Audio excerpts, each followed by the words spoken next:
We're now going to talk about Hinduism, which is one of the largest religions on earth, practiced by over 1 billion people. And it's interesting for several reasons. First, it is considered to be one of the oldest religions that is still practiced. Some historians would place the origins of Hinduism at 5,000 years into the past. It has elements that may have been practiced in the Indus Valley civilization. You also have significant elements that come from the Vedic period. In fact, the Vedas, for which the Vedic period is named, really form the root of Hinduism as it is practiced today.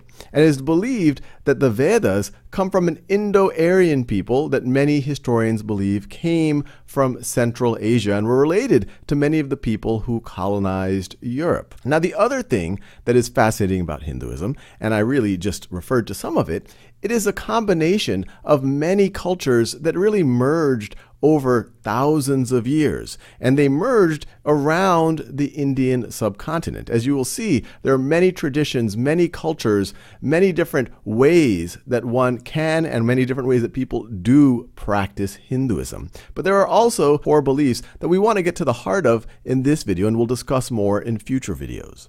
Now, what's also interesting is where the name Hinduism or Hindu comes from, a Hindu being someone who practices Hinduism. The name for what we now call the Indus River in Sanskrit was Sindhu.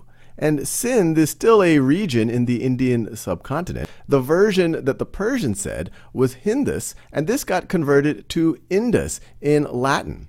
So really, Hinduism is the term for the cultural and religious practices of people beyond the Indus River. The word India really comes from this same root. Indus is where India comes from, but Indus comes from Hindus, which comes from Sindhu, and these are all related to the word Hindu, and you can see that very clearly in the Persian version. Now, as I mentioned, there's many different practices in Hinduism, many different traditions, many different rituals in Hinduism, but I'm going to try to focus in on what could be considered the spiritual core, and a lot of this comes out of the Vedas. They're a collection of hymns, rituals, but also philosophy. And the subset of the Vedas that are very concerned with the spiritual and the philosophical are known as the Upanishads, which means sitting down or coming near to. Some people say coming near to God. Some people say coming near to the actual reality, or coming near to a teacher, as in sitting down to get a lesson or to have a dialogue. Now, the central idea in Hinduism is the idea of Brahman. And Brahman should not be confused with the god Brahma. Brahma is sometimes you could view as an aspect of Brahman, but Brahman is viewed as the true reality of things. It is shapeless, genderless, bodiless. It cannot be described. It can only be experienced. Now, according to Hindu belief, we are all part of Brahman. And what we perceive as our individuality is really, you can consider to be a quasi-illusion.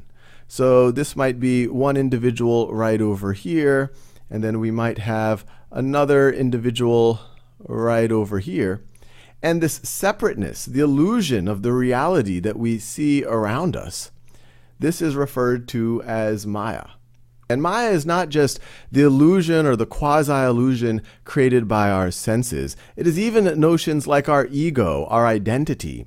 And within that context, that inner self, that thing that is even within that is even deeper than our sense of identity, this is referred to as Atman. And as you can see, the way it's been diagrammed here, the way we've drawn it out, Atman is essentially the same thing as Brahman.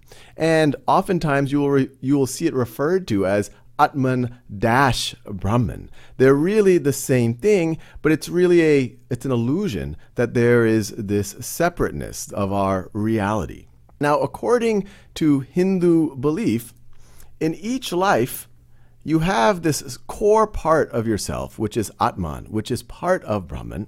And when you die, it doesn't disappear, but it will take on, or it will subjugate itself to another reality.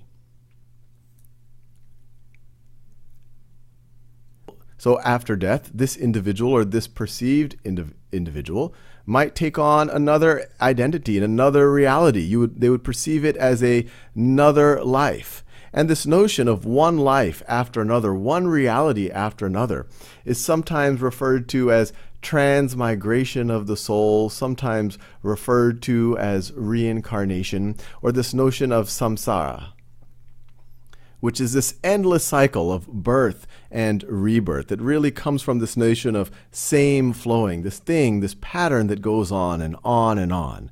And according to Hindu belief, what that next life is, what that next reality is based on your actions in this life. Karma literally is referring to actions, but it's really actions driving consequences, not only in this reality, but in the next reality. Now, there's another notion of dharma. Dharma is based on what is the role you should play given the reality, given the life that you are in. So in a very simplified way, you could say, well, dharma is the rightful role, the rightful actions, your duty, depending on your role, depending on your reality.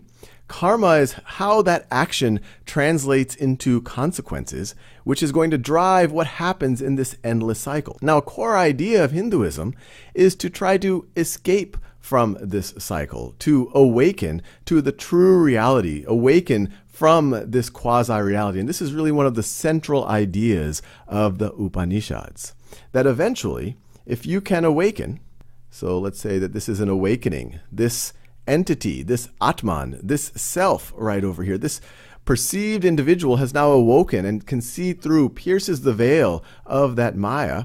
Now they have rejoined Brahman, and they've recognized that Atman and Brahman are the same.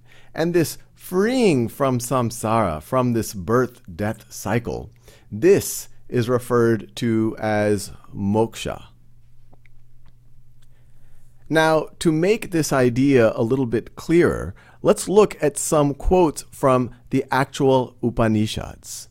So this is two versions from the Isha Upanishad. And the reason why I like to show it is because it shows that if you're translating from Sanskrit into English, or really from any one language into another, there's going to be some room for interpretation. But we can see it here. So this is from the Isha Upanishad, which is considered one of the most important ones. It's a subset, it's a section of the Yajur Veda, one of the four early Vedas. And they write, and this is an English translation, "The wise man beholds all beings in the self," or the Atman, "and the self in all beings. For that reason he does not hate anyone.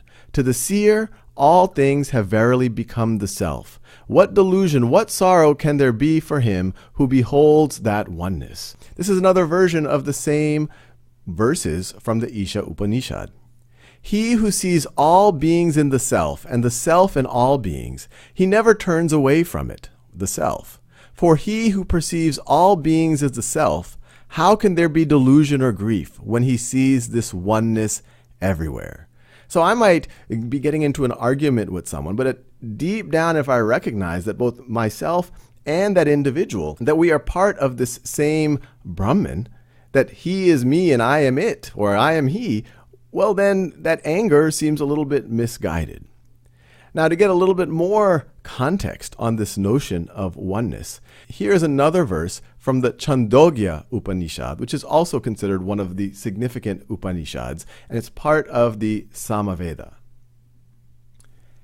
"As the rivers flowing east and west merge in the sea and become one with it, forgetting they were separate rivers, so do all creatures lose their separateness when they merge at last into pure being, into Brahman.